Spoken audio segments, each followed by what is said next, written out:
again, spore walkers. This is Tattooed Granny in front of a barn. Early spot in southern Wisconsin to check how spring is going. In northern Illinois and southern Wisconsin, Morels are probably up at their tiny. Not to trample them. Try and stay on the trails if you can. Let's go see what we can see.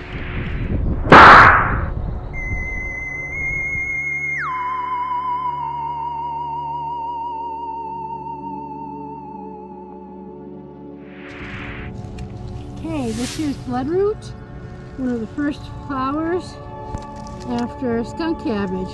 See how it keeps from freezing? It's got its little leaflets wrapped up. When Floodroot is flowering, I typically do not find Morels until about 7 to 10 days later. Floodroot is a spring indicator species for timing, early for Morels. I will link one of my videos that shows all the different spring ephemerals in order in which they appear in spring, so you can judge when it's best to hunt. So this elm tree is long dead, too dead for Morels.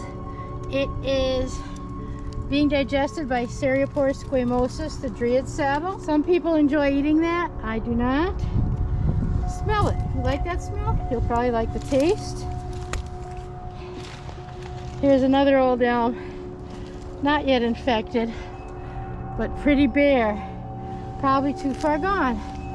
Oh, it'll look a little bit. You never know. More pheasant backs. That one, not him. And these here, they're the tender age you want to pick them. When they get much bigger, maybe you can take the outer edge, but it's going to be tough. No thank you. Gross tasting in my opinion. Choice edible though if when properly cooked. If you like that sort of thing.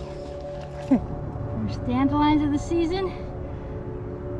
Kind of want a few of them to have gone to seed to be perfect for Morels. But you never know, microclimates. Well, look.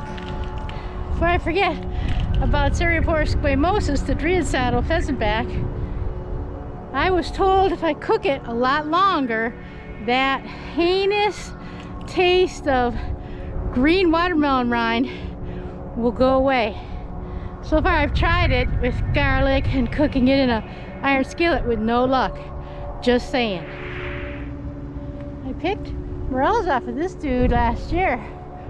And he looks a little far gone. A lot of his bark is falling away.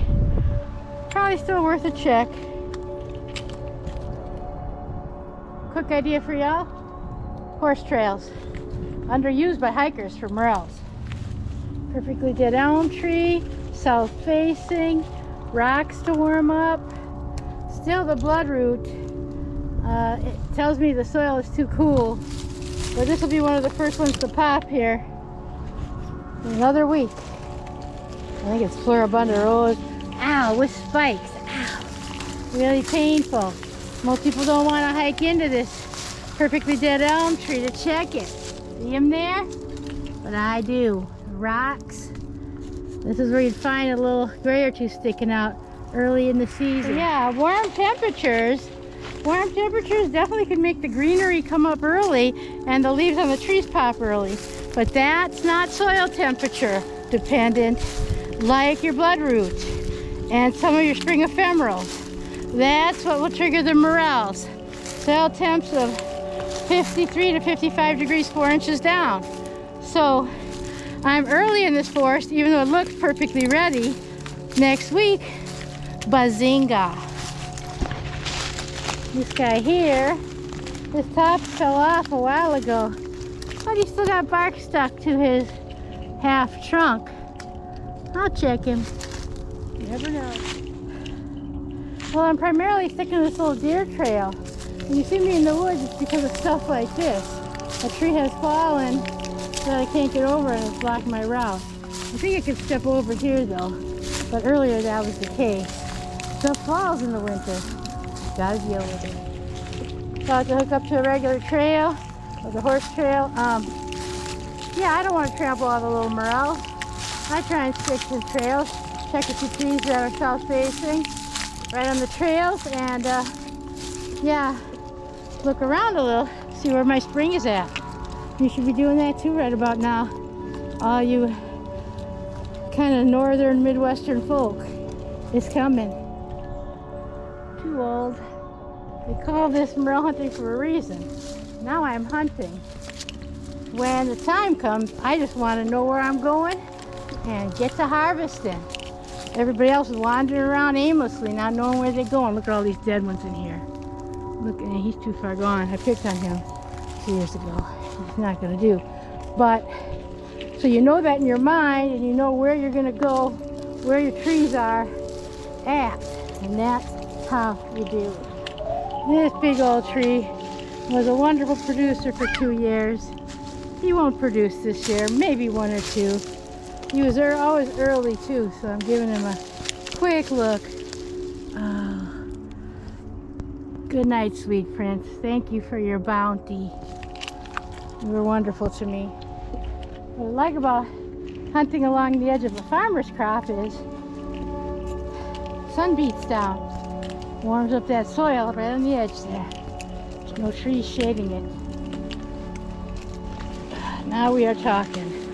This big boy here, no buds, curled fingers, dead. Huge, freshly dead. He is going to make a bonanza. You see me picking those 80, 100 mushrooms under one tree? This guy. Dead tree carnage. And I see that perfectly dead elm right there. And I am going to walk over and check him. Look straight up at him, make sure he's perfectly dead. Put him in my mental notebook. Check in 7 days. Let's look at him, see what he's up to. Boy, the ground is nice and moist, and we're expecting some days of rain coming. So here he is. We walked up on him. He's a beauty. He's dead. And yeah, I name all my elm trees, because I'm a freak like that. My last one named Gumby, because he's around the bend. This guy, he's pretty far gone. I'm out of my patch. I'm hydrating up on this grassy knoll. 7 days. With the rain and the warm temps, spot's gonna blow. I'll be traveling into central and northern Illinois too next week and give you an update there. I'm sure it'll be further along and there'll be nice side. Oh yeah. Thank y'all for joining me. Be hitting the road next week again.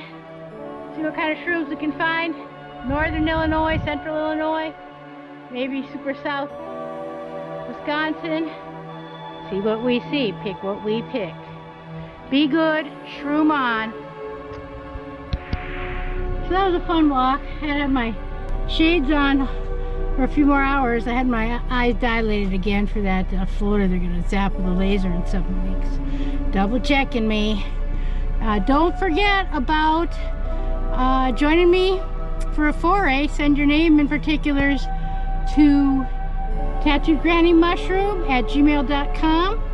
If you'd like to be entered, the drawing is May 6th. We'll do a foray in Wisconsin, south and south central Wisconsin, southeastern Wisconsin, and a little bit north. Drawing May 6th, probably a couple weeks after that. Anytime in there, when the shrooms are up, we can decide which day works best for you. And you have to pay your own travel expenses to get here and whatnot, but I'll show you around a couple spots. If you win, random drawing, May 6th, 1 p.m. I'll probably put it on the YouTube. If I can do it live, if I can figure it out, okay. So far, I don't know how this thing works once you hit 1,000. I'm trying. Alrighty. Mwah. Be good. Shroom on, spore walkers, and mushroom loving folk.